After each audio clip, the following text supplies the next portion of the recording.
Olá, amigos! Vamos a mais uma videoaula, agora sobre o arcadismo ou neoclassicismo, movimento literário que predominou no século XVIII.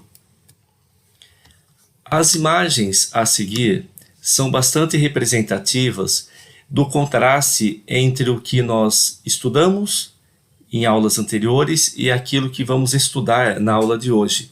Vejam nesse quadro abaixo, intitulado A Dúvida de Tomé, um quadro dos anos de 1600, ou seja, é encaixado bem dentro do padrão barroco, o quanto nós temos de tensão no rosto das personagens, o enfoque a uma figura muito dolorosa, que é esse corte de Cristo, e todos curiosos a respeito se esse corte é real ou não é real, subentendendo que isso se deu após a ascensão de Jesus, após a sua crucificação. Então existe aqui no barroco uma forte tensão ligada à religiosidade.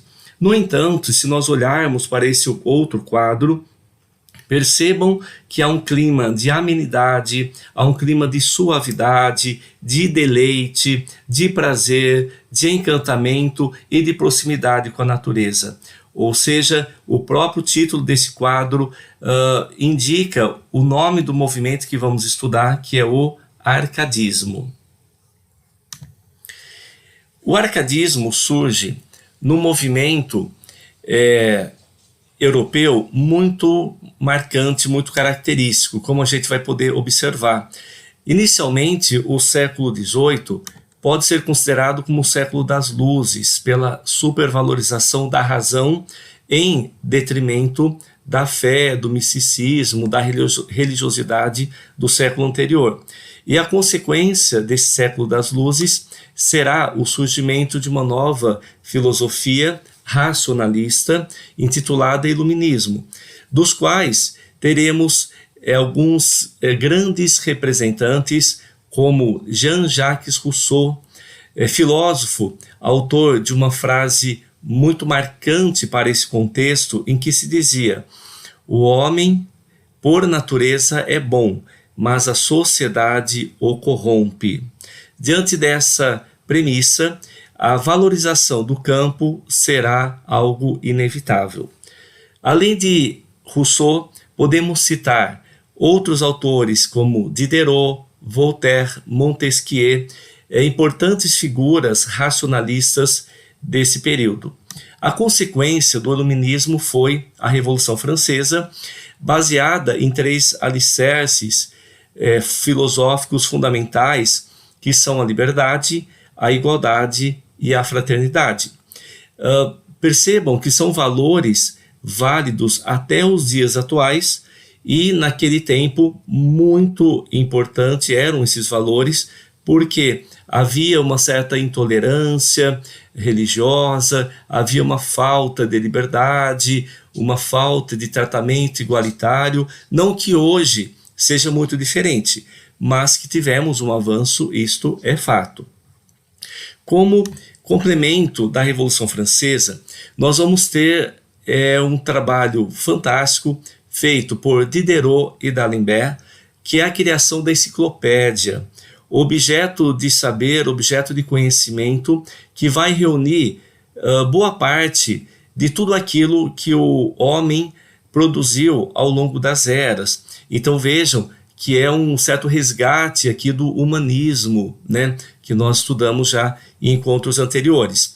No entanto, soma-se a este avanço do saber, a esse avanço da razão, a Revolução Industrial.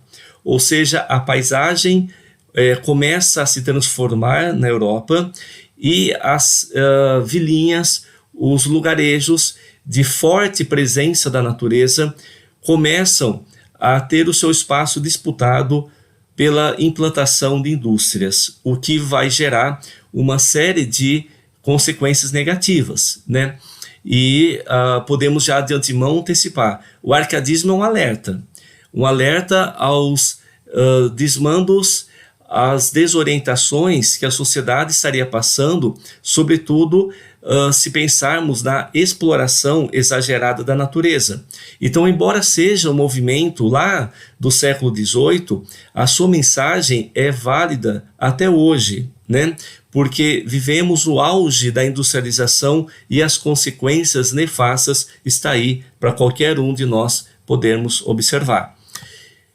Em Portugal, o arcadismo vai refletir esse contexto europeu. Primeiro, porque nós vamos ter um governo despótico, mas de um despotismo esclarecido, isto é, racional, influência do absolutismo francês, que tem como grande nome o Marquês de Pombal, primeiro-ministro do rei Dom José, que ficará no cargo por volta de 20, 21 anos, e vai praticar uma série de transformações na sociedade portuguesa, como, por exemplo, a reconstrução de Lisboa após o terremoto de 1755.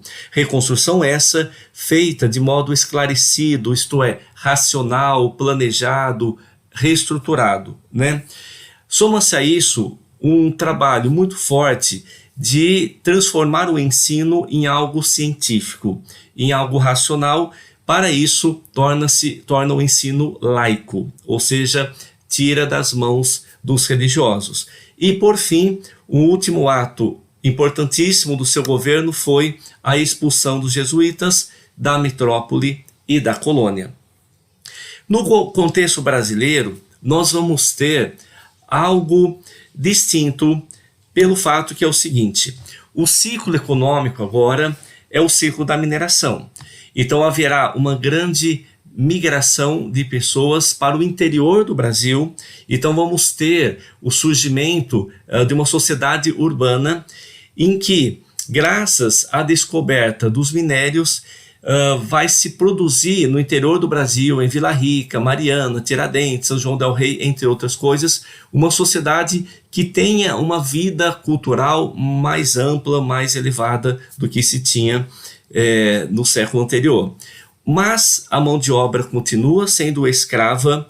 O governo português possibilitará o surgimento dessa sociedade urbana, então a capital da colônia será Vila Rica durante um tempo, e com as enormes jazidas encontradas, o governo português vai aumentar bastante a cobrança dos impostos, gerando um descontentamento generalizado que culminará com a Inconfidência Mineira, ou seja, um reflexo da Revolução Francesa aqui no Brasil, e tinha como propostas a diminuição dos impostos e até mesmo a independência do Brasil em relação a Portugal.